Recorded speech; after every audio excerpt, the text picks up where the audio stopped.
All right, it's Debbie Potts, and I am doing a conversation podcast with Stephanie Holbrook. She is the founder of Keto Endurance Program and head of our Facebook page.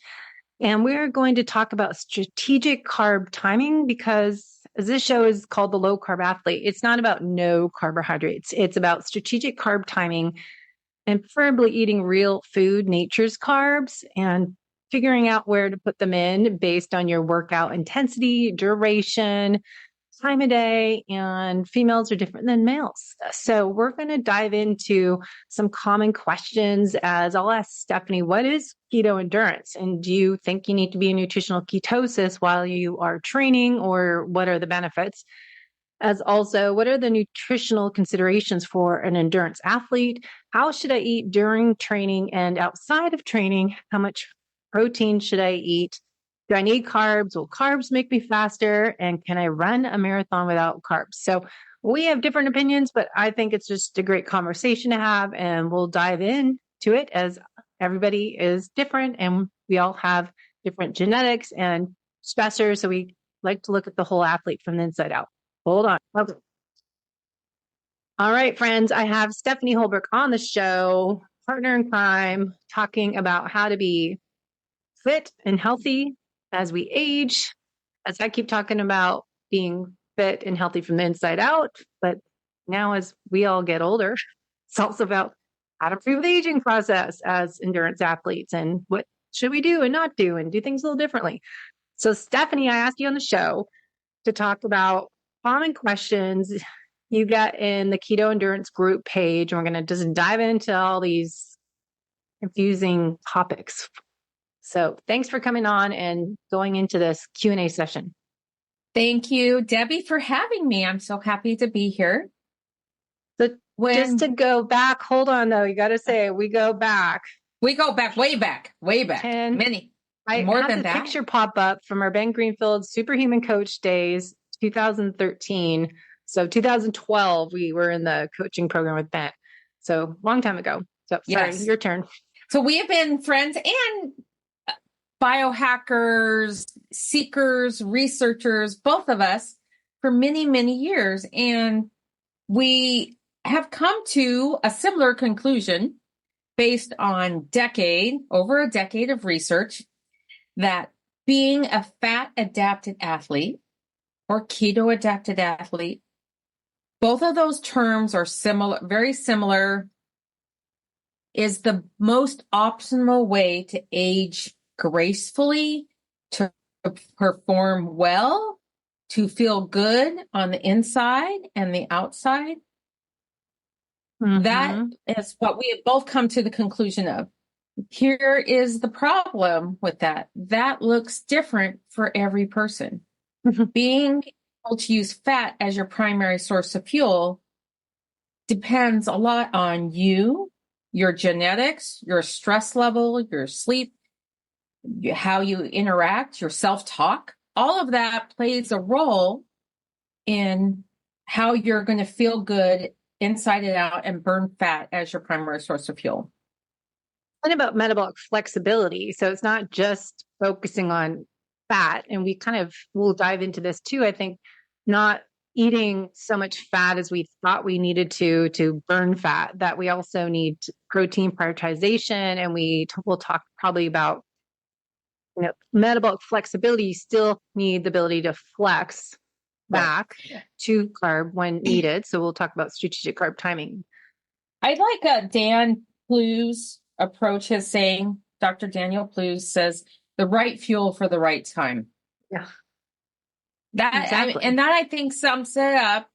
And I wish I had come up with that saying, because I think Peter Defty uses optimized fat oxygen, OFM. OFM, and that's his term for it. But basically, we're all saying the same thing. Mm-hmm. Optimize fat burning, but that sometimes means a little less fat, more protein. I have been on this journey for a long time because I gain weight very fast and I have not felt great. And me personally, I feel the best basically on the Elizabeth Bright approach, which I think you've had her on the podcast. Just my top video on my YouTube channel that I get comments for every other day. She's pretty she's pretty impactful. amazing. And she obviously knows what she's talking about. But that approach works best for me.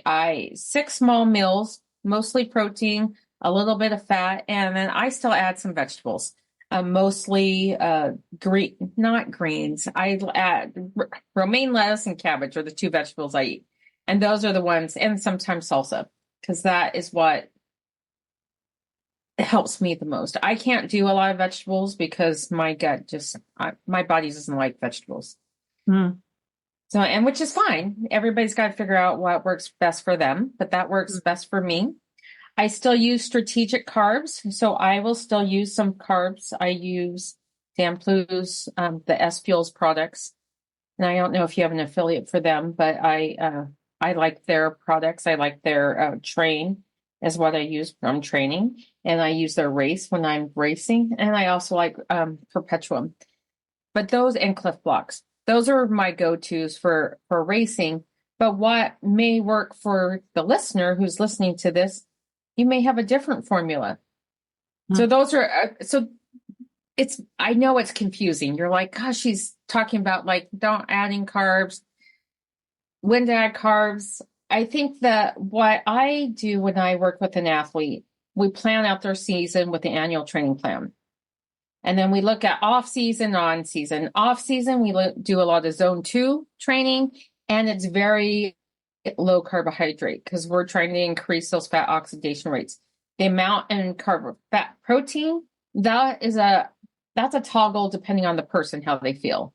And, that's a conversation every other week about, hey, how do you feel on this? How do you train? Sometimes if you're glucose dependent, if you're a sugar addict athlete and you have hypoglycemia, probably need a little more fat while you're adapting. If you've been an athlete who's been following a ketogenic for a while, probably will be less fat because your body's already really good at burning fat. And then once you start anywhere from 6 weeks to 3 months of maffetone, we're both big maffetone fans, MAF training, then we start adding some intervals and adding some carbohydrates in. And then, that's a discussion. What worked for you? We first add during training, and then we'll start adding outside of training carbohydrates to see what works. But I think that a problem that a lot of athletes I've seen run into is they go too extreme on everything with fat adaptation. They're going to go to everything. Just say everything, not just fat adaptation, but with everything. So high performers do too much. Yeah.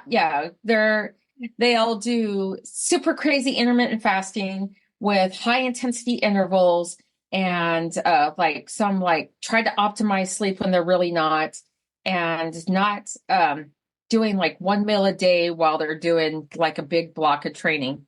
Like that is a great way to destroy your hormones. Yeah. Not that I know from experience, but maybe I do. Well, I think that's why everyone is in our fit and active community, and leaders in that area and influencers of social media are kind of backtracking about the fasting and OMAD for athletes, because we are exercising. And a lot of the guidelines, once again, are all about the metabolically unhealthy individuals, not the fit and active population that we are talking about, and who we work with and who we are. So I think that's interesting pivot in our community about, fasted exercise and low to zero carbs. And that kind of brings us to the point of the conversation, is that carbs are not evil. It's processed foods, refined flours, refined sugars, vegetable oils, all the toxic parts of food that might cause more damage than good. And talk about when certain carbohydrates that are from more nature's source are going to be ideal if you're looking at performance gains and faster, stronger. I think outside of training, if you're a metabolically healthy person, which means that you're lean, you feel good all the time, you sleep well, you could probably have, whatever carbs you wanted as long as they're real carbs and they're not super digesting. There is a thing, if you have a problem with insulin resistance, that's a sign that you're broken. If you have hypoglycemia, you don't have your metabolic system is not working. But if you can have an orange or an apple, orange, like fruit, honey, if you're doing that, but as long as you're not crashing after you eat it. I went on this journey because I would eat any carbohydrate and I had reactive hypoglycemia, and I would literally I felt like slip into a coma. And I couldn't function for the rest of the day if I had any carbohydrates. So that is a sign that, you are a mess. If you have hypoglycemia, you're a mess. And you have areas of opportunity. That's a more positive response, as I tell clients. So, no, you're a mess. You have areas that we can optimize and improve, like insulin sensitivity. Right. Areas of opportunity. That's a great way to say it, Debbie. Debbie always has the nicest, yes. But it is a great area of opportunity, because what is great about hypoglycemia is it's a canary in the coal mine, and it tells you that things may not be going optimally in the future. If you resolve your insulin resistance, your hypoglycemia, you're going to resolve all kinds of other health issues that may potentially pop up, because you're going to be a healthier, feel good, be able to perform better athlete. Yeah. So metabolic healthy, looking at your lab blood chemistry panel, getting assessment in functional ranges is what I do, and looking at your A1C, but also your insulin, triglycerides, CRP, really looking at, are you metabolically healthy or not, by looking at what's optimal through doctors' ranges on your lab test results are going to be normal based on our sick, unhealthy population. So don't look at those. And really, I think using a CGM is beneficial as well. But before we go down all these different rabbit holes, I want to get back on the top of the questions. Your coaching platform and Facebook group page is called Keto Endurance. Can you give us a definition? Keto for endurance athletes. Keto for endurance athletes. So what is your definition of that is it nutritional ketosis for athletes? What is your mission and focus? My definition for keto for endurance athletes, which was named many, many years ago, like in 2014. And if I could, I would change it to fat adaptation for endurance athletes, or fat oxidation rates for endurance athletes. But people that keto is a trendy word now. It's that people can relate to. Like, usually keto is associated with, I'm burning fat. I'm burning, calories. And there are a lot of health benefits associated with keto. And that's initially why I named it, because it was able to help me resolve my hypoglycemia. And I started feeling better and performing better. So those are all great things that I got from keto, and I wanted to share that with the community. And then I learned more, and it's actually not keto, it's fat adaptation, which fat adaptation means you're burning fat as your primary source of fuel, and ketones a byproduct of burning fat. And you can use fat and ketones for fuel, but you can also use carbohydrates for fuel. So ideally, to me, keto for endurance athletes is you're using the most efficient fuels available for your performance. So that would be my definition, is you're going on all cylinders. Like when you're racing, you can dig deep because you're burning fat, you're burning ketones, and you're also burning carbohydrates. So does that help? Is that a good definition? Yeah. But I think it's a confusion or clarifying, do you need to be ketones? And ketosis. Nutritional ketosis while you are exercising. I will tell you from working with, dozens, maybe hundreds of athletes over the last 10 years, you're usually not if you do a blood or a ketone meter as an endurance athlete, you're not going to ever show high ketone levels. Not like somebody who's sitting, meditating, and in ketosis in an ashram, because your body for one, makes carbohydrates through the process of gluconeogenesis, and your body uses up ketones and fat, and it just doesn't show up very high on the meter. So I think that is a big confusion for people and a stress. They're like, I'm doing everything right, but the ketone meter tells me I'm not. Well, it's not that. If you feel good and you're performing well, you're doing it right. You don't let that meter take away from your health benefits and performance gains.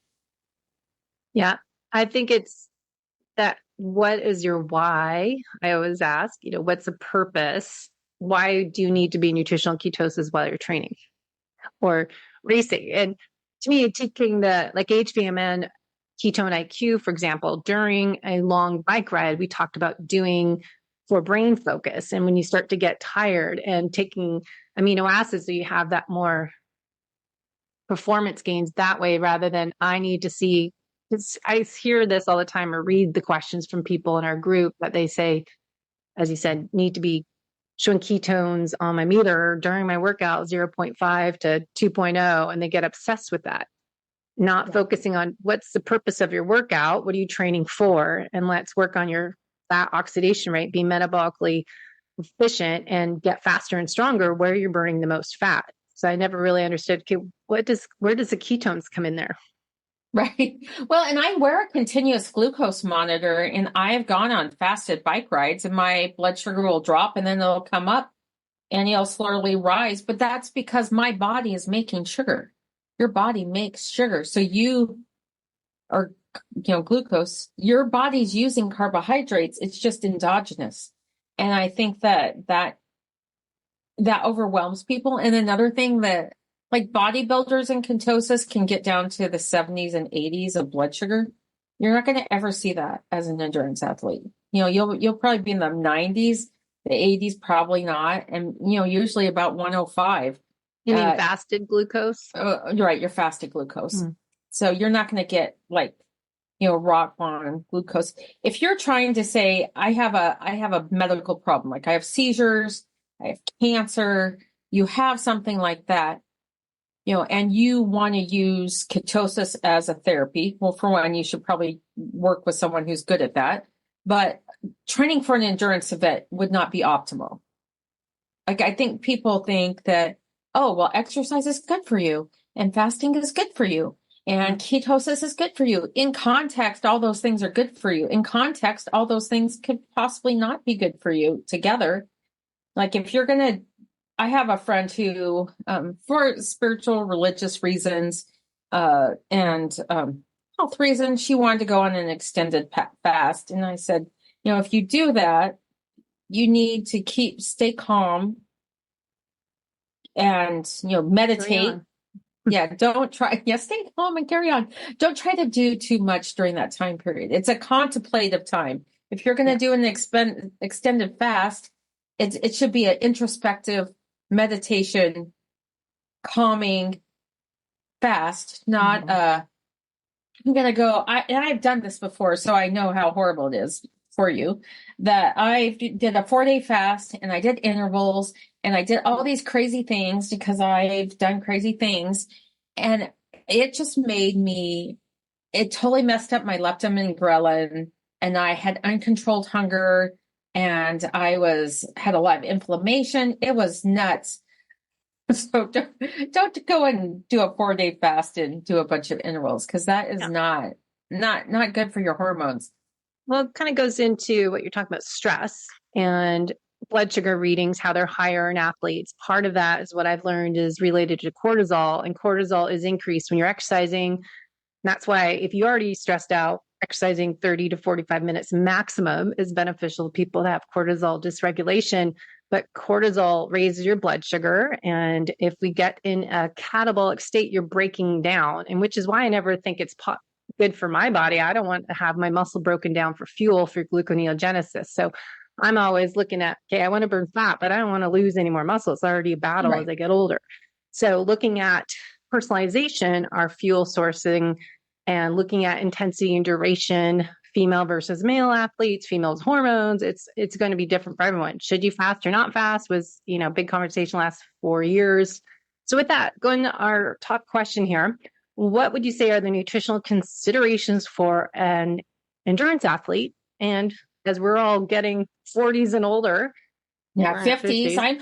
I'm almost, yeah, my husband and I are planning our retirement. We're on the back end of it. We're like seniors, like in high school, where you're like, short end. That's exactly my point of what I talk about in the show is improve the aging process so we can live our best life the second half of our life. And if what we're doing now as endurance athlete is breaking ourselves down, setting us up for leaky gut and chronic inflammation, all sorts of different metabolic diseases because we are overtraining, because I've done a lot of research and video vlogs this past 2 weeks of how our exercise over that, as I said, that 45 minutes or longer stuff is not beneficial for you. So if you're trying to improve your second half of your life, you might want to reevaluate how much training and what type of training and duration, intensity, and monitor that so you're not overtraining. But yeah, right. So Let me talk a little bit about that. I think if you're trying to lose weight, if you're overweight, I'll use myself as a personal example. Like during the pandemic, early on, I was doing fabulous. Even though it was a pandemic, I was training with friends. We hiked around the rim of the Grand Canyon, and I loved every minute of it. I was like, I did lose some athletes because of the pandemic and the canceled races, but I was having a good time. I thought, you know what, this is talk about introspection time. And then I was running up a hill and slipped a disc in my back. And I was in a lot of pain. And I worked with all kinds of different practitioners to fix my slip disc. And I did. So we got that resolved. But all that pain raised my cortisol. I was craving a bunch of carbohydrates, and I ate a sumo wrestler diet of red wine, berries, and cream. And I will tell you, if you need to gain weight, it's very effective. Very effective. But I could not. And then after my back was better, I was like, oh, I'm going to start training again. And I did, but I couldn't lose a freaking darn pound. And it's just like having competing goals. My goals was like, I want to get back in shape because I'm feeling better. And my goal also was, I finally had to go and talk to a friend who's a local person, a local nutritionist. And she did a blood panel on me. And she's like, oh my gosh, Stephanie, your cortisol is way too high. Your fasting insulin was ridiculous. So I cut my exercise in half. And like Debbie said, I don't do anything over a half an hour. I lift a lot more weights. And even not every day I take it. All right. Sorry, Stephanie, I cut you off. Go ahead. We don't know what happened where the sound went off. So one of us bumped something. I did. Okay. Let me move my microphone over. It's my fault. So you were just saying about you gained weight. So I heard all that you. Okay, gain. I went and saw a naturopath, got a big blood panel done. And she's like, your fasting insulin is way too high. Your cortisol is way too high. And I felt horrible. So I backed off. Yeah, my thyroid's fine. My thyroid is completely. No one looks at T3. TSH means nothing to me. Just She does like a zillion thyroid things and free and all that. But my thyroid was perfectly fine. It was just cortisol and my fasting insulin. And my cholesterol had gone up. My cholesterol has never been high. Not that I'm a big worrier about cholesterol, but it was just abnormal for me. So I was basically a big inflamed mess. And like Debbie was talking about, I cut all my exercise back to 30-minute weight lifting sessions twice a week. Only zone 2, less than 45-minute workouts, 2 or 3 times a week. And then I finally started to lose weight. So that old mantra that I think those of us in our 40s and 50s of exercise and move more and move less, or exercise more and eat less, is it may be stuck in the back of your head and sort of a fear-based thing, but it's not going to help you get optimal results, especially if you are a mature woman who is going through some big changes. We're mature. Well, I think we've talked about that a ton, or I have solo podcasts about women and versus men, and how we need to change. Stop blaming how our bodies are and we're slower and I'm sluggish and I'm fatter. That instead of complaining, do a different approach and embrace the aging process, because we can't train and fuel the same way as we did before. So focusing on shorter workouts, more purpose, figure out zone training, and then the long stuff if you need long stuff. But anyways, that's a great example of how you stopped, course corrected, got some data, good clues of hidden internal stress, and switch your workout around and looking at kind of the whole picture, because we need to look at nutrition, exercise, sleep, and stress and movement, hydration, mineral balancing. Gut health is a big part of it. Right. Microbiome, leaky gut, all that side of it, as well as my favorite part of my holistic method protocol is happiness and play and laughter. And we get so set in our ways and serious and type A, triple A, and dogmatic about all the stuff we're getting into, that I think we forget, is it making you laugh? Are you happy? Are you having a good quality of life? I think that's a big thing. I think you're a Generation Xer too. You're Generation X. I don't know. I don't know. I don't think, what is 71? I'm born 71. Oh, I was born 69. So we're two years apart. Yeah, so you're a Generation X. But where were the hustle, hustle generation, the no pain, no gain, and all of that is not optimal. Or the shaming, being ashamed of your body wherever you're at. I've just learned to love yourself, whatever size you are. I gained a lot of weight with my back injury. I gained 47 pounds. And if you think, damn, that's a lot. But you know what that taught me was I was in mind numbing pain, and I didn't want to take painkillers for it. So I was seeking a lot of therapy, but sugar, a lot of pain, and then just getting bigger and bigger just taught me, I got to the point when I was able to get out of pain and deal with it and manage the recovery process of that for what, I couldn't do it all alone. I went and saw a naturopath, and then she's like, you need to stop, go basically on the Elizabeth Bright method of these small meals a day. Because initially I wanted to be like, I'm just going to fast this away. But then I felt horrible. I was like, you can't, especially you're trying to heal, which is ridiculous. Even though I know things to do, my gut response was that you can just muscle through it. And that's not the best. That's not the best response. And finally, I'm 16 pounds down. So I'm on the back end of going the right direction. But it was such a good teacher for me in just loving myself at whatever size and just buying new clothes. It was a little shocker. I was like, oh, I'm bigger. I'll just buy one size bigger. And that didn't fit. And then 2 sizes bigger. That 3 sizes bigger, and they finally fit.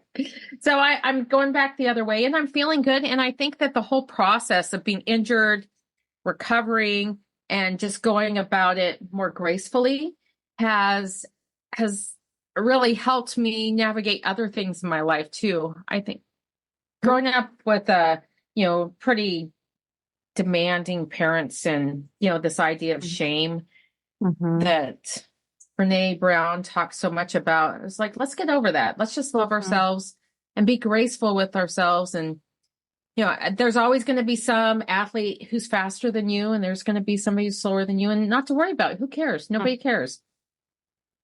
So it sounds like a good learning lesson of how to pay attention to red flags. And it sounds that you learn to look at the why, and that we need to investigate what else is going on under the surface, what's driving us to seek other sources to get endorphin high and when we can't exercise. Right. And so you start to seek sugar to get that dopamine high and other ways to get those neurotransmitters working. And so having a certain red flag go up a certain time, realize, oh, look at what I've done, which we don't often notice while we're deep into that depression cycle or whatever else is going on. But it's, I think it's common to have happen for athletes, because I always like to dive into why are you racing so much? What's your why? What drives you? What are you running from and running towards? And what's your purpose? So diving into, why are we doing this in the first place? If there's underlying root causes and triggers and emotional connection to over exercising, under eating, and being fixated on what our focus today is we're getting to next on nutritional ketosis and being fat adapted. We get so fixated on that.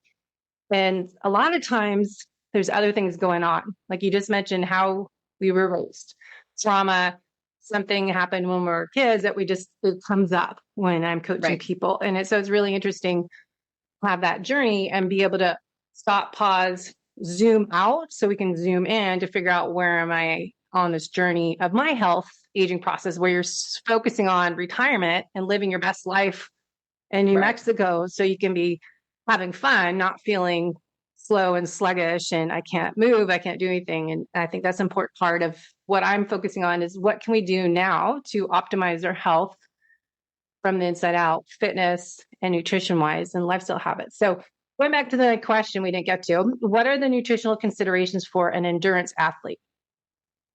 Nutritional considerations. All right. Well, first out, you have to assess where you're at. Where are you? What are your goals? If you're like a lean, fast athlete, it's just a little tweaks of, removing the junk and the seed oils and, if you're eating that and replacing it and then figuring out what combination of fuel just works best for you for what type of race. So that's one consideration. If you're a overweight or overfat, as Dr. Maffetone call it overfat endurance athlete, then we need to address what is going on metabolically to figure out that process that your body is very good at storing fat. And that would be a different training. It would be low intensity training with probably very low carbohydrate and making sure you get optimal protein to, at the very least, maintain your lean mass and ideally grow muscle, and probably a little more weightlifting than endurance training for someone who's like, hey, I want to run a marathon because I want to lose 20 pounds. Well, those are two things. You want to either run a marathon or you want to lose 20 pounds, but those are going to be completely two nutritional considerations. And then as you age, what phase of training you're in. So those are all factors. Nutrition consideration is what phase of training you are and what your goals are, because those are going to dictate what your macronutrients are going to look like. But regardless of the consideration, you always want to eat whole foods found in nature and prioritize protein and get the fats that are with the protein. So if you get a ribeye, that's going to have fat.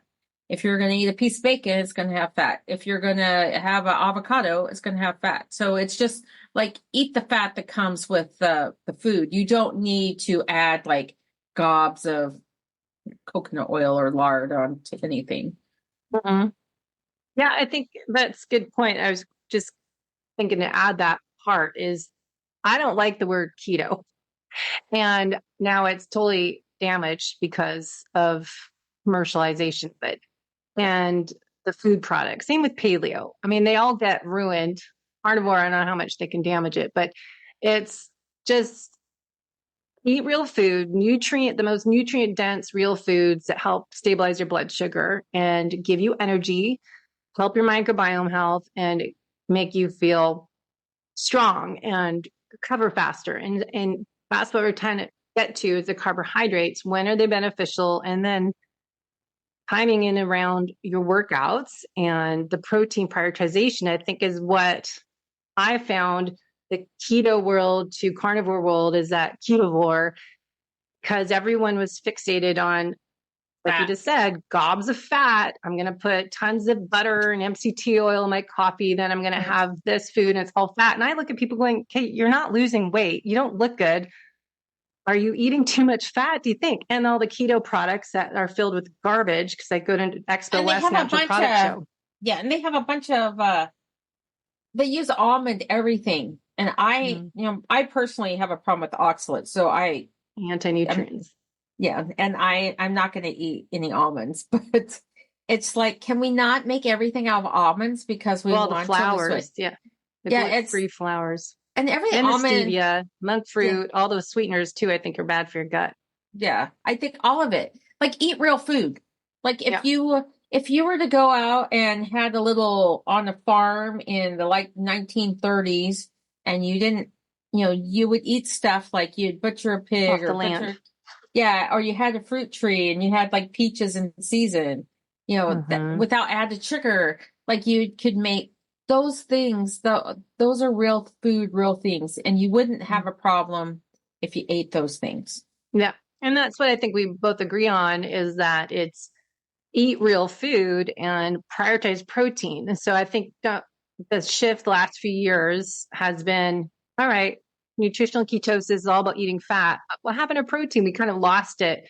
And carnivore started, I don't know how many years ago now, but yeah, it's listening to Dr. Gabrielle Lyon and listen to all these different people in that space that it's like, all right, muscle health, I'm aging, sarcopenia, get stronger as I get older, looking at that to lift more weights, less cardio that's catabolic, and focus on getting that protein in throughout the day, which another conversation is not fasting so much and figure out that protein.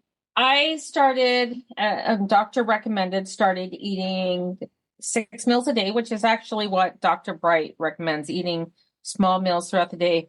And it wasn't really until I started doing that because I got in the habit of 2 meals a day because I wasn't hungry, but I also didn't feel great. I wasn't losing weight. Huge game changer for me. And it's not like I haven't read Dr. Bright's book because I have it. And I've read it and I've listened to her podcast. It's just that there's information fatigue when you get so many things out there. And because I work with so many different athletes and they all have different requirements. And so I'm talking to this person and I'm able to give good advice whenever I'm talking to them. But when it's myself, I second guess because I'm like, well, what about this? What about that? What about that? And it wasn't until I went outside of myself and went to my local naturopathic doctor who's seen me for the last 10 years. And she's like, oh my gosh, your labs are the worst we've ever seen. And it was because I had so much stress for so long. And it was in so much pain for so long. And just that alone, having pain raises your cortisol doing nothing but sitting there. Yeah. And I get insulin resistance from cortisol being high all the time, right? Right. I mean, my insulin was at 8, which has never been that high ever before. Wow. My fasting insulin. People, you want it under 5 if you want to know your insulin. Yeah, your fasting insulin. But yeah. I want to make sure we get these questions because we're going to run out of time. Okay. So we were just talking about protein. I go by ideal body weight in grams of protein, so per pound. And I know it's 0.8 to 1.0, and then spreading that out 30, 50 grams throughout the day. What do you suggest with the protein prioritization goals? I do similar to you, but I go 0.8 to 1.3 grams per pound of lean mass. See, who knows what their lean mass is? That's why I like Dr. Gabrielle, 1-to-1 pound to gram. It's like no one knows their lean body mass. If you have like a body fat scale, it'll tell you. I give people a measurement. The people I work with, I give them a measurement chart that they take tape measures, and measure, and then it gives them an estimate, and we go by that. But there's lots of little free things. It doesn't matter. We're in the same ballpark. We're basically recommending the same thing. And the minimum I hear is 100 grams or more per day. And that's the struggle for most people, especially if you do 30 to 50 grams. Right. 3 meals. And that's why 1 meal doesn't work. I have some athletes who are teeny, tiny women. They're like 5 foot nothing and weigh 105 pounds, 110 pounds. And I think that, so I think I have one lady doing 80, her bare minimum is 85 grams. I'm like, you have to eat at least 85 grams and ideally more, but, and then I have an upper limit, but yeah, I don't think it's sort of ridiculous. The upper limit is, almost hard to do. for women if you're not doing protein powders. And I don't recommend more than one time a day of protein powders. Yeah, powders get your nutrition from real food. Well, and I work with people in digestion. Most people, it's how we eat. I would say how, when, why, and what. And when you're eating protein, putting that on your plate, eating that first. But chewing your food, being mindful, being in parasympathetic state, which is rest and digest. Relaxed. State. Yeah. Relax, chill out, focus, take a breath or two. Focus on eating, not while you're driving, not while you're working and multitasking. Yeah. And most people need enzymes. Yeah. Right. Digestive enzymes or bitters or something because it doesn't break down. So you could be eating all that good food and not absorb break down. And I can see that in blood chemistry in labs easily. So please don't try to eat something in rush hour traffic and whilst having road rage. That's bad scenario. Okay. And yeah. And I think connecting with people, like eating like they traditionally, in fact, in general, it's better to slow down. Like, if you have too much on your plate that you can't have regular meals with your family, then you need to take stuff off your plate. You need to say no to things. Like, have a life that's worth living.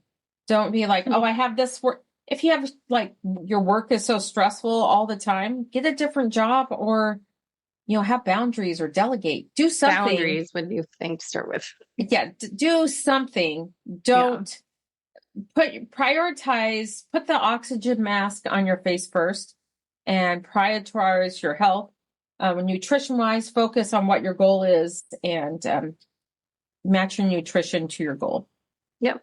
So I'm going to get to carbs. And I think going to what comes up in my head a lot is intuition, paying attention, knowing, checking in with yourself, knowing what works best for me. I'm the expert of myself. And learning that for you, that you are the expert of yourself. You are the CEO of your health. No one can tell you how you feel when you eat certain food. Right. So if we say 100 grams or more protein, having this much per day, give us all this information, you still need to pay attention to how does that food make me feel? How am I digesting that? Most people have small intestinal bacterial overgrowth and dysbiosis and all sorts of problems in that area. So paying attention is how you feel. Sometimes just a simple thing is slowing down and chewing your food. But don't forget the intuitive side, which goes to the next question, next 3 questions. Do I need carbs? And we'll go into, will carbs make me faster? Can I run a marathon without carbs? So first, Stephanie, do I need carbs when I am exercising or at rest? No. There's people, whole societies who go from birth to grave with not a single carbohydrate and live perfectly well. Not even berries? No. Not even potatoes, starchy vegetables? I mean, it depends where you're from, what part of the world, or are you saying there's people? There are people, there's whole Eskimos. Cultures. Well, Inuit, they're not Eskimos, but they're called the Inuit. Proper word. You're the anthropologist. I was like, and there's like Russian, those, the reindeer people, and there's all kinds of groups out around with the Comanche didn't eat any carbs. So there's some male and female athletes that I know who don't consume any carbs. They're perfectly healthy and they like life. That's not everybody. So you have to, for one, have a genetic profile where that would be the case for you, your certain lifestyle and all of those things. So to think, but that may not be, if you're listening to me say this, that may not be you. I think I do a lot better with less carbs than I think Debbie does. Because if I start adding in carbs, I don't know, but I don't add very many carbs outside of training. With that said, pre-workout, if you're doing an interval workout where you're burning mostly carbohydrates, you don't time carbs. I do add in carbs, potatoes. But I do a warm up first. Like I'll do a warm up with some carbs. But no, I don't do great with any carbs at all. But that's me, and that's my background. I've done like 23andMe, and I'm like mostly, I think it's called Ulster Irish. So they're the last. What's your ancestry background? Yeah. If you're Northern European, that's same with me. More Irish, Northern Europe, UK. That seems to be they have more insulin resistance, carb sensitivity on those markers. Right. Yeah, I definitely fit in that category. And then there have like 23andMe, the amount of Neanderthal you have. I am very high. Like I'm like 90% more than it, people tested. So I think there's a certain people group and individuals who can navigate life and feel great with very few or no carbohydrates. On the other hand, there are other people, I know people who are ridiculously fast vegan athletes who don't add any carbohydrate, hardly any protein, and they feel good. So I like to think, I don't want to tell anybody how to fuel their body. I want to tell people, if someone asks me or works with me, I want to help them navigate what works best for them. So Can you run a marathon without any carbohydrates? Yes. I actually have run a marathon with very few carbohydrates. I didn't have none. I had like probably 10 grams. I've ridden a 100-mile bike ride with very few carbohydrates. I did meat sticks and I felt fine. So it's not like, that could be some person, but that if you're listening to this this may not be you. And then on the other spectrum, like people are like, well, the Kenyans, they eat all the carbohydrates, but they also genetically are very fat adapted. They have a high training volume. They have all these other things that make them where their body, they navigate very well on a lot of carbohydrates, and they're still fat adapted. They're still using fat as their primary source of fuel. So like there's a spectrum, and you can't say, but so yeah, can you run a marathon without carbohydrates? Yes.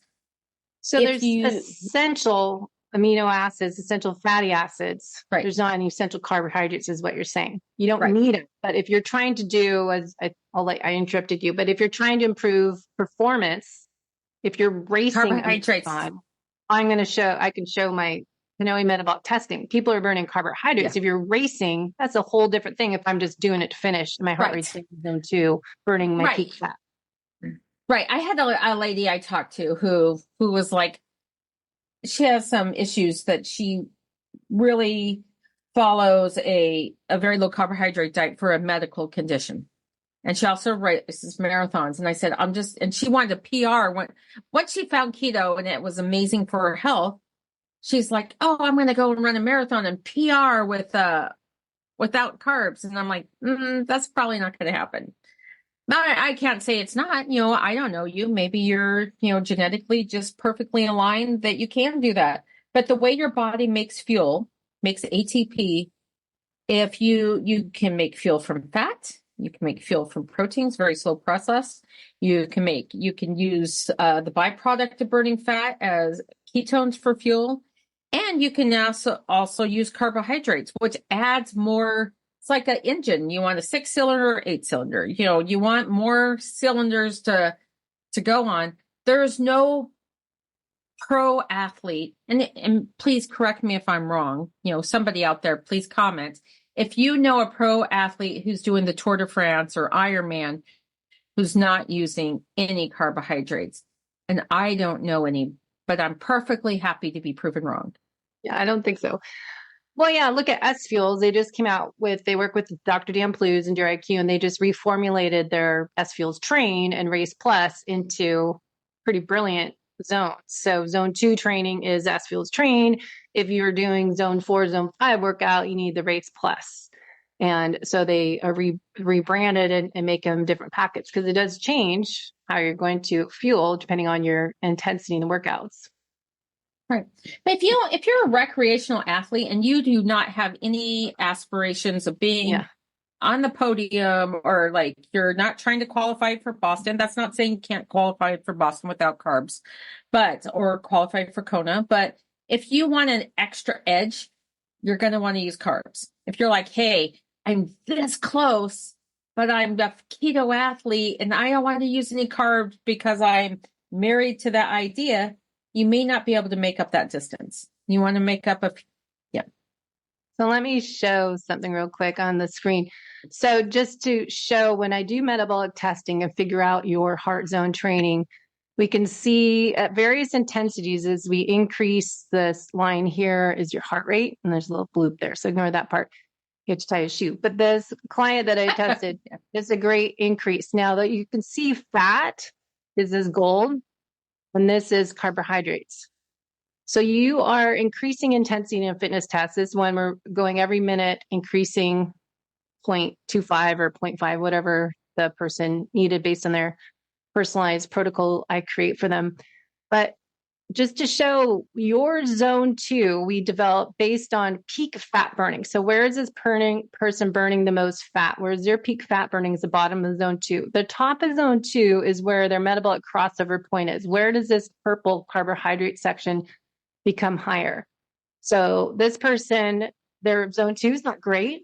They've been doing a lot of higher workouts so they can stay up here. So they're more tolerant carbohydrates and lactate reusing that as fuel. So they're training up here. So if you are doing a zone 2 and you're burning most fat, so this ideally is a lot bigger engine that you're fat burning.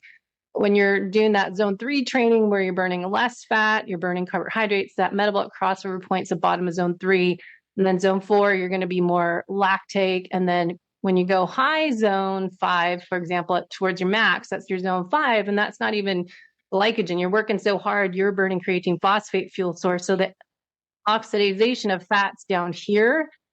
And so we can see when people are training, if you're training for endurance, want to show this, because if you're training for endurance, if you're zone 2, you got to figure out what that is, where you're burning the most fat. Improve this area, and then that's going to be helping your mitochondria. Now, intervals up to zone 5, top of zone 4 can help that as well.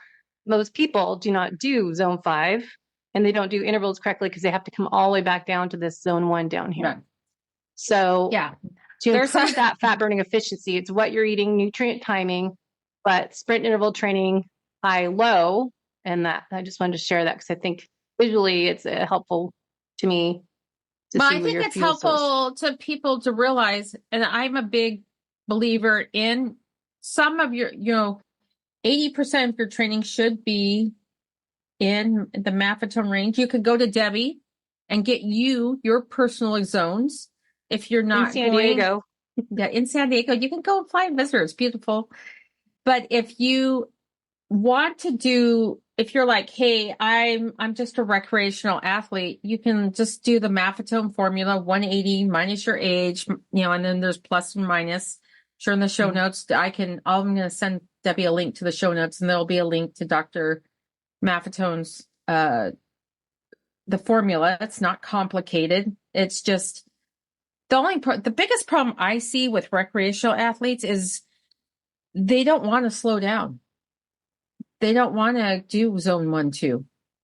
They train with other people, and they want to be with a pack or pulling or, be in front because it's a big ego trip to be able to beat all the slow people. But if you want to make gains, performance gains, you want to get your training dialed in. You want to use the polarized training, I think, in my opinion, is a great way to train, and also matching your fuel to your training. And when you have that crossover point, then that's when you're going to want to add in fuel like carbohydrates for them. I agree to most of that, but I disagree for females as we get older. We're already good at zone 2, and I need more fast twitch muscle fiber. So I personally don't need a ton of zone 2. I do not need 80% training. I've done it for years. I've had my body knows how to do that. To get results, I need more sprint interval training, and 1 zone 2 a week is all I need. So this whole PRT things drive me nuts because everyone's like, oh, I need 80-20. I need zone 2. Women do not need that as they age, and we already have slowing down. It's totally different, I think. And zone 2, based on your lactate threshold number, is driving me nuts too, because that doesn't show where your peak fat burning is, just because your lactate's under 2.0.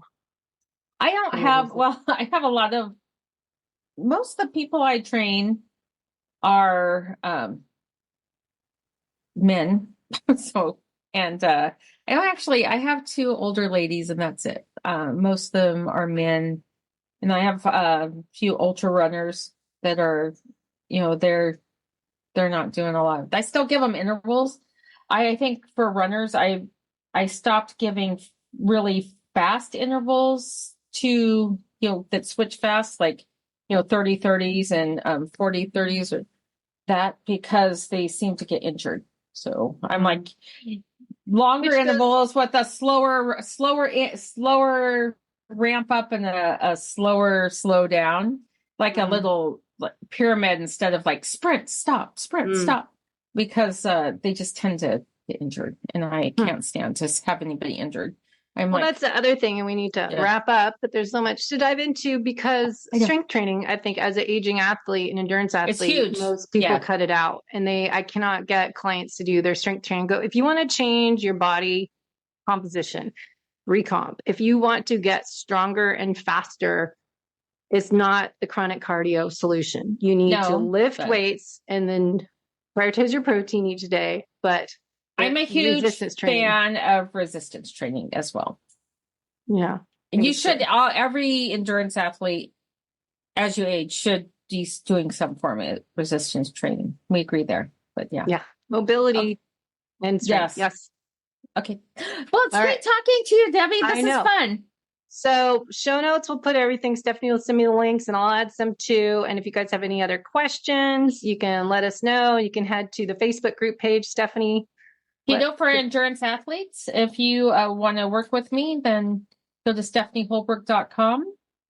If you want Debbie and I to talk about more topics together, if you like our conversation, then, ask for that too. If you're like, don't like our conversation, I'm sorry, but, we could talk about something else. But I'd probably rather that than me just blabbing. I've been doing these rabbit hole podcasts every Thursday, and I just do them because I like it. So I just, if you want to come on the show, and I'm just focusing on, as I said, more YouTube videos, I think are easier and more fun to do. So, yeah.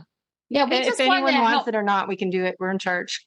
Yeah. What we want to do is offer something that's helpful and useful to the listener. And if you have specific questions, like maybe you want to talk about strength training for an endurance athlete, or, should you do plyometrics or Olympic lifting, or all the above those are all questions we are happy to answer. We just want to serve you, to help you look, feel, and perform better and age gracefully. Navigate. Yeah. Yes. Navigate through all the stuff that's out there. That's always my annoyance of, because some Huberman or Peter or Rhonda Patrick said this or that. So anyways, I know, get back to work. I will talk to you soon. And you guys put the notes, questions in the show notes, comments below. Yep. Thank you. Welcome to the Low Carb Athlete Podcast, where we focus on discussing topics to help you burn fat, optimize health, and improve performance in life and sports. Transform the whole you from the inside out with the holistic method. Let's dive in. Here's your host, Debbie Potts. Hey guys, it's Debbie, and I just wanted to give you a quick little message from one of our sponsors, LMNT, Element. It's spelled LMNT, but pronounced Element. If you haven't heard about this, Element is a tasty electrolyte drink mix with everything you need and nothing you don't. That means there's a lot of salt with no sugar, and it's formulated to help anyone with their electrolyte needs and is perfectly suited for those doing a keto, low carb, or paleo diet. And I think this is great for athletes, especially in the summertime and when you're training in warmer climates. Element contains a science-backed electrolyte ratio of 1,000 milligrams of sodium, 200 milligrams of potassium, and 60 milligrams of magnesium. None of the junk, no sugar, no coloring, no artificial ingredients, no gluten, no fillers. That's it. I like the unsweetened one because the other flavors do have a little stevia, but stevia doesn't do well in my body. So I prefer the unsweetened Element, and I like the packets because I can throw them in my bike bag when I go on a long bike ride or when traveling, and I can just dump a packet in my water, and it keeps me so much more hydrated. Because remember, we don't sweat out water, we sweat out minerals. So check it out. You've got a nice little gift from them if you use our discount code Drink Element. I'll put the link in the show notes. But using the code Low Carb Athlete, you get a free gift with purchase. You get a free Element sample pack with any order when you order with Low Carb Athlete on our special URL code. So support the podcast, support Element. It's backed by science and we love what they're doing. So try it out. Hey, it's Debbie Potts, and today I have my friend Stephanie Holbrook on the show to talk about keto endurance, nutrient density, strategic carb intake. And Stephanie and I have known each other a long time, as you'll hear on our show. We talk about different topics today and go down different rabbit holes. But you can learn more on Stephanie's website, stephanieholbrook.com, Keto for Endurance page. I'll put all the links in the show notes. And Stephanie's going to add some more to my links and key takeaways you can learn on her website. Endurance athletes should respect where they are in their training cycle. It is not a good idea to change your diet within 2 to 3 months before your race. We are all individuals with different genetics, age, training volume, intensity. Realize that it'll take some of us longer to adapt to being keto adapted, which we talk about is more what we like to say fat adapted approach to nutrient timing. And I'm going to talk about metabolic flexibility. And Stephanie has great information on her coaching platform, how strategic carb intake with the keto diet can help for optimal performance. So she says, while it's effective in promoting fat adaptation and weight loss, or I rather say fat loss, we don't want to lose lean body mass, but fat mass, the ketogenic diet can sometimes lead to decreased energy levels. She talks about the main concerns endurance athletes who require optimal performance during training sessions and competitions, and talking about incorporating strategic carb intake into their keto diet, or we like to say more nutrient dense real food diet. As I've said many times, I'm not a big fan of the word keto. I think it just is more trendy and doesn't really talk about our goal to find foods that are from nature, and we have balanced blood sugar levels from the food we eat. It makes us feel good and energized, and satiety levels are up for hours after we eat, and we're hitting those protein goals so we can help stimulate muscle protein synthesis, as I've talked about many times on the show, that in order to stimulate muscle growth, we want mTOR cycle, which isn't bad. It's good and bad as everything, but mTOR versus EMPK pathway, we did a whole show on, where I did, and talking about muscle protein synthesis. We need to have that right essential amino profile, including the key amino acid leucine, 3 grams within that profile to get 30, 50 grams of protein. And we'll talk more about that again on another show with the head guys from Body Health talking about essential amino acids. So today's focus is on endurance athletes. A lot of it is things that we have learned over the years, as Stephanie and I have been in this field for 15 years and frequently asked questions in our keto and for endurance athletes page. And we've also talked for years, and Stephanie's worked with Peter Defty on optimal fat metabolism. So you can learn more on Peter's page as well, ofm.io, how strategic carbs optimize fat metabolism. And he has some videos, and we've had multiple podcasts with Peter Defty if you go into the archives. And what I like what Peter talks about is, and Rob Wolf, we talked about this a few years ago, are carbs evil? Are all carbs from the devil, Peter says here. But it's not being in a keto, paleo, low carb camp. We don't want to think that carbs are all evil, that we want to know that carbohydrates are not essential. But if you are exercising, looking for an edge in your competition and you're racing, or if you're doing training, trying to do sprint intervals or high intensity interval training, as you'll see in previous videos that I do metabolic testing, you can see the fuel source used at higher intensity is a little more carbohydrate. There's no fat being burned up there. So we want to sometimes look at what is the goal of the workout, what intensity, what duration will carbs help me, and not eating crap. I'm not doing Cliff bars that have a ton of carbohydrates in it, lots of sugary bars and processed foods, things with vegetable oils, and reading your ingredients is really important. Good quality sources of carbohydrates. I like layered superfoods, getting the mushroom adaptogens in there, and sometimes I'll take that on a bike ride. But during a run, I might not have anything, but I know as I start to go longer, I kind of lose that edge. So using UCAN gel or using a Vespa might be beneficial if I start to get slower. So you have to, I think when you're looking at nutrient timing and looking at what foods your body needs to operate at its optimal level, is really paying attention to yourself, to your red flags, to your intuition, to your performance, heart rate variability, your readiness, your recovery. There's a lot to it. So Stephanie and I both do personalization, more individual coaching. I do more the functional lab testing, health investigation side. She does more the fat adapted keto training peaks programs, and really looking at you as a unique individual. What do you need to feel your best? And everyone's goals are different too. So we need to take that all into account and not say this one size fits all, as you will hear us talk about today. So going back to Peter, he talks about optimal fat metabolism and with getting some carb timing in there to improve performance. He talks about use it or lose it. Just if we overconsume carbohydrates, we lose our ability to burn fat at levels evolution shaped us for. When we go super low carb, we compromise our ability to metabolize glucose at high rates. So I call this the Goldilocks effect. As for everything, it's not avoiding something completely. It's not good or bad. It's the right dose. So Peter talks about this is due to the downregulation of pyruvate dehydrogenase enzyme, or PDH for short.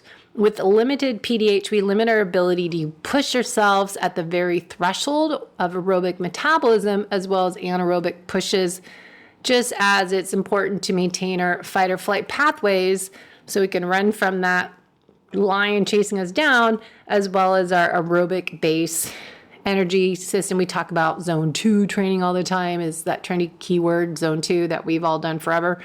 And looking at that long sustained distance. So you need both, right? We need some sprints, we need some long, slow distance, but how much of each do you need is going to vary. Peter also talks about when you are fat adapted, the occasional consumption of glucose, fructose, and even alcohol, I don't know about alcohol, are your friends, because your liver will store these as readily available liver fat to be quickly converted to fatty acid, ketones, or even glucose that meets the metabolic need of training and competition, so you can perform instead of limiting yourself. He says that liver fat and liver metabolism in the context of fat adaptation is not the runaway train from metabolic disease seen in people who are chronically over-consuming alcohol, fructose, sugar, and fatty liver disease. So I'm reading this from his website. I'm not a big fan of alcohol, so I take out that. So enhance your ability to perform. Peter talks about your body's need for regular bouts of adaptive stress, and that's what I talk a lot about, acute versus chronic stress. We want some acute stressors, so we get stronger as we adapt to them. So we adapt, maintain, and increase strength and robustness. This is part of the cycle of life. By getting those strategic carbs in and around those harder workouts gives your body the ability to push harder when the difficulty of the workout pushes against you. This creates adaptive stress, or the word hormesis is what it is called, to get stronger, get more fit, get more buff, and robust. So I'm all about getting stronger, faster, leaner. And as I age, that training program for me is going to look different than it did when I was 30 years old. So especially when my estrogen, progesterone levels are, testosterone probably too, and DHA are all really low. So I need to check in with myself, get lab tests every 3-4 months, and check that I'm doing all the things I can to optimize my health. Peter also talks about the hormesis, the hormetic stress causes our cells to become more robust on a mitochondrial level. During the recovery phase, when carbohydrates are low and nutritional delivery is high, your cells build more mitochondria via mitochondrial biogenesis, meaning your cells have more mitochondria and each of your mitochondria become more robust. This increase in mitochondria potentially increases the fat oxidation in two ways: the rate of the fat that you can burn and the ability to metabolize fat at a higher intensity level of exercise. And then he talks about insulin. Insulin is one of the most anabolic hormones when used sparingly in an insulin sensitive environment. I wanted to do a podcast on insulin because it's another thing. It's not bad. Cortisol is not bad. Cholesterol is not bad. All these hormones have a purpose. It's when we overuse something, it becomes broken. And insulin, when we have it too often, we get insulin resistance. But in a good amount, it's helping us in an anabolic state build muscle and cells. So the occasional hits of carbs will help drive the anabolic effects of insulin so you can perform better and not limit yourself without affecting your fat metabolism, as a result, improving it. So we're not saying eat carbs all the time. We're not saying have a high carb diet. Most of the low carb athletes out there, Dr. Dan Plews in his Endure IQ program, talk about that average 130 grams of carbohydrates per day. Dr. Gabrielle Lyon is not low carb at all. Really, she focuses on protein and healthy fats, but having, based on research, no more than 30 grams of carbohydrates in one meal and having enough fat and protein and to balance your blood sugar is, I think, a goal everyone has. So again, everyone's different. My genetics, I'm very carb intolerant. And if I have too many carbs, I get a headache. And if I eat just carbohydrates or if I eat breads, I will overeat and go into a binge fest. So I do better. Well, I need to be wheat-free, gluten-free. But also, even if I didn't have a reactive response, inflammatory response to having gluten, wheat, corn, I would overeat and get too many calories. So I know I do best. My unique body does best with protein and healthy fats. And my genetics, I can't do a lot of saturated fat. So I just did another functional or a genetic test, and looking at that, my labs, I need to limit my saturated fat. So I'm getting more olive oil as my fats and more Mediterranean style. So Peter Duffy, going back to OFM, talks about carbs and fat coexist in harmony and talks about this relationship between fat metabolism and the optimal use of carbohydrates. He talks about that human conditioned situations where binary thinking breeds relationships of conflict rather than complementary ones, and looking at yin and yang, or I say the Goldilocks effect. And Peter talks about optimizing your fat metabolism grows your tolerance to carbohydrates and gets most of them, while at the same time, strategic carbohydrates helps to increase your fat metabolism. And this is why OFM he talks about as a dynamic matrix rather than a static binary one-size-fits-all program. So he says if you're tired of conflict and want to get your body back into harmony with physiology and metabolism nature shaped us for, you can do the following.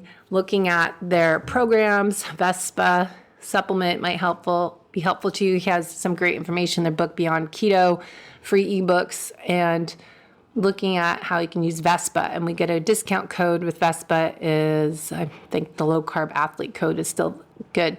So good information on here, rethinking carbohydrates, diving into inflammation, insulin, hormones. I think this is an important topic because I look at people that are doing really strict keto or carnivore, and if they're not losing weight in their hormones, as thyroid is low, and they have probably cortisol, which you don't really get from a blood test, is just a snippet of your cortisol at that time of day when you're taking it, not a cortisol throughout the day.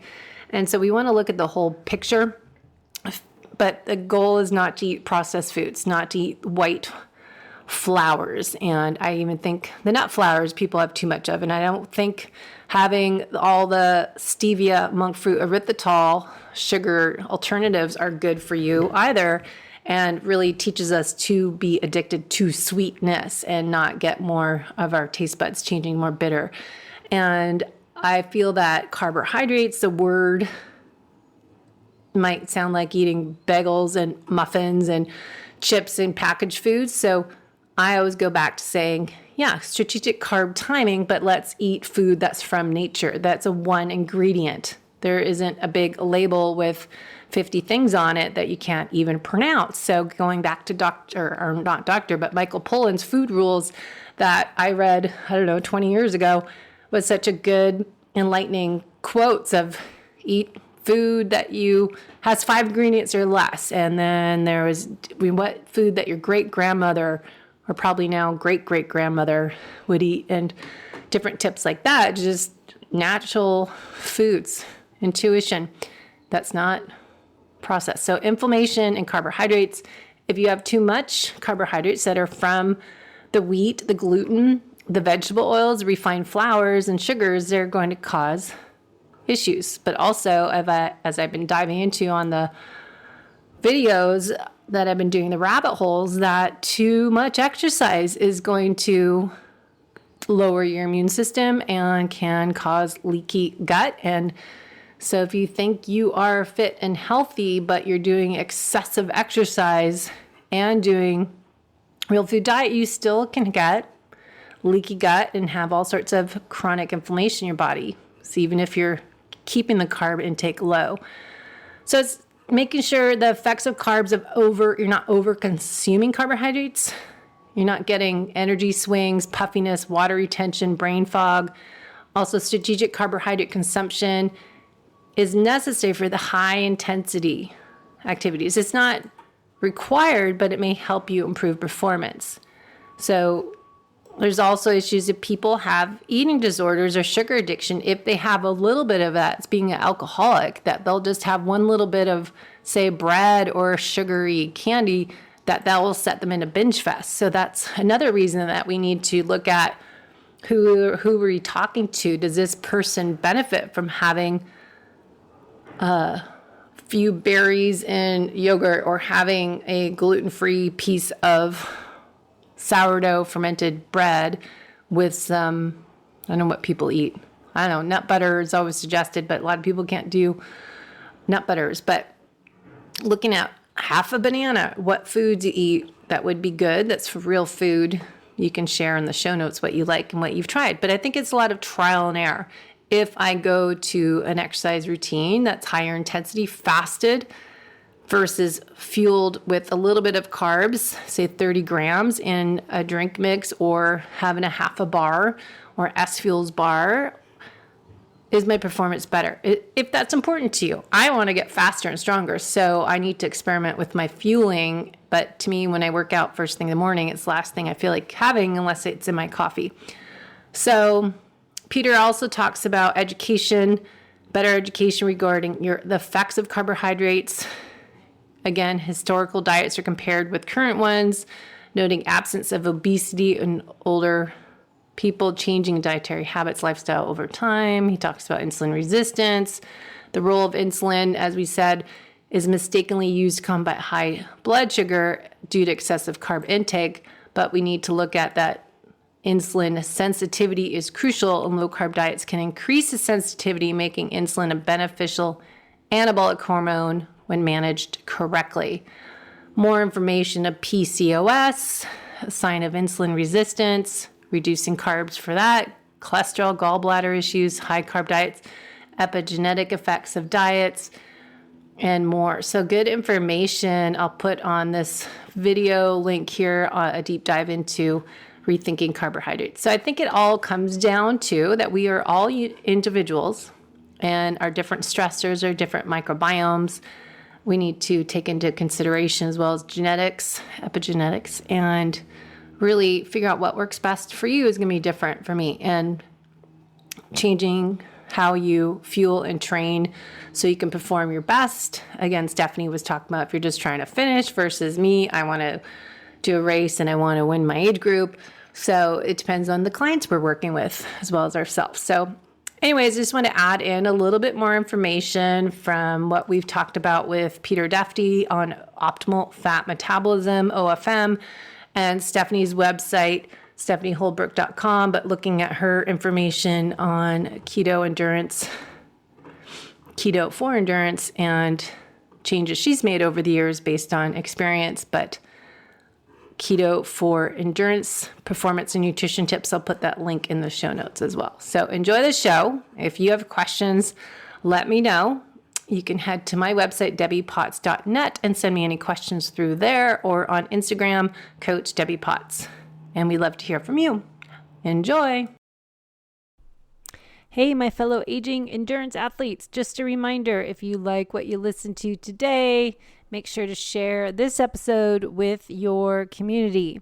Head to debbiepotts.net to set up a free discovery call to learn more about my personalized coaching programs, especially if you are on a mission as myself to improve the aging process and start training to be my best self when I am 80, 90 years old. So I am on a mission to live my best life and be my best self the second half of my life. So if you're on the same mission as me, head over to my website and YouTube channel to learn more ways to improve the whole you from the inside out with the holistic method. Thanks for listening to the Low Carb Athlete Podcast. If you have any questions, feedback, or topic suggestions, let us know on Facebook or at debbiepotts.net. You can help us continue and grow by leaving a review on iTunes. Thanks again, and see you next time.